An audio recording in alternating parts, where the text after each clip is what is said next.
प्रसाद साहू सब inspector excise डोलीपुर अबागर थाना। आज आम व्यासनगर म्यूनिसिपालिटी एरिया रातरपुर पहंगा पाखापाखि सब पाखापाखि टोटाल सब एरिया चढ़ाऊ करूँ। आम चित्तरंजन साहू जो राउतरपुर ना बहुत कम्प्लेन थी आगुरी बहुत थर ना अभियोग होती आगुरी अरेस्ट होते। आज सकाल आम पेट्रोलिंग करता समय से घर पाखे जो सारुबुदा अच्छी से सारुबुदा पाखे से मद गुड़ा लुचाऊे। आम हठात सन्ध्या अटकैलु अटकई पाखु 90 लिटर मद रिकवर होती। बाकी मुंडमाड़ी आम आज सकाल पेट्रोलिंग कर रेड करूँ। सुमित्रा जेना स्वामी ना संजय मल्लिक भी आरेस्ट हो 70 लिटर मद बाहरी।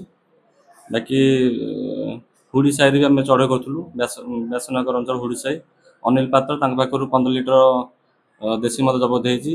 आगु जो आसूसी काली पूजा लक्ष्य कर आम जोरदार चढ़े भी करूँ आगू जहाँ भी कम्प्लेन हम सागे सागे कम्प्लेन भी कर धरी PR number 167 PR number 168 PR number 169 तीन पृथक भाव मामला रुजु कर कोर्ट फड़ा कर।